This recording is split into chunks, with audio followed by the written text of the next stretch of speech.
ćao svima, danas ću vam pokažem kako da instalirate Windows 8 na vašem računaru. Prvo što je potrebno jeste naravno da skinete Windows 8, ostavit ću vam link u opisu klipa kao i uvek.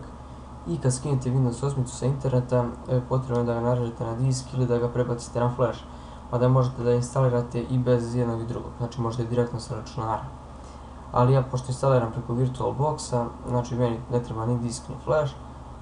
Ako ne znate šta je VirtualBox, pogledajte jedan od mojih klipova gdje sam objasnio šta je to i zašto se koristi. I znači sad čekamo dok krene instalacija. Ok, sad je počela instalacija i ovdje je potrebno da odaberete jezik. Znači ovdje ima samo engleski jezik. Ja ću ostaviti sve ovako kao što jeste. Tako idemo next, idemo install now. I sad čekamo dok se pokrene instalacija.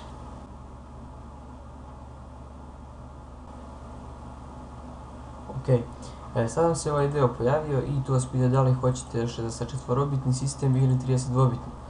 Znači ovako, ako imate više od 4 GB RAM-a, onda odaberite 64-bitni sistem, ali ako imate manje, odaberite 32-bitni. Znači imam manje, imam 2 GB, tako da ću odabrati 32-bitni. Inače se označava kao puta 86. Znači idemo next. Idemo I accept the license terms i idemo next. Idemo sad ovdje custom i odaberemo particiju. Znači u mom slučaju ja imam samo ovu jednu particiju, pošto je to virtualni hard disk, napravio sam ima samo 15 GB. Znači kliknete na particiju koju god želite i idete ovdje drive options. Ali pošto je meni ovaj hard disk, tačnije ova particija, ona je već formatirana, tako da ja ne mogu da je ponovo formatiram, ali vi ćete moći i znači vidite ovdje format. I kad se formatira idete next. I sad sačekajte da se završi cijela instalacija. Evo ovako, znači sad možete da kliknete na Restart Now, a možete sačekati nekoliko sekundi. Znači kliknut ćemo Restart Now i sačekat ćemo dok se restartuje računar.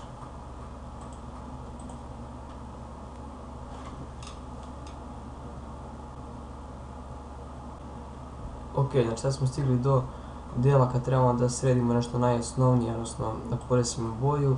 Znači ostavit ćemo u plavu i upisat ćemo bfmpc, to će nam biti ime. Idemo next. Znači idemo use express settings. Stavimo email adresu.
I ova instalacija je konačno gotova, znači kao što vidite sad je Windows instaliran, ali nažalost nije aktiviran.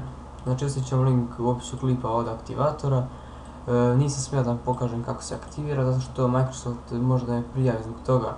Zato što kad sam snimao klip na prethodnom kanalu kako aktivirati Windows 8, oni su me bili prijavili, zbog toga više ne snimam na drugom kanalu. Tako da, znači ostavit ću vam link, vidjet ćete, znači jednostavno je aktivacija. Znači samo da podesimo ovdje nešto. Change desktop icons. Computer. Ok. Većem iz ovoga. I eto, što je bilo to, hvala što ste gledali ovaj tutorial Ne zaboravite da ostavite like i komentar na ovaj klip i da se subscribe-ujete na ovaj kanal. Vidimo u sljedećem klipu i to je to.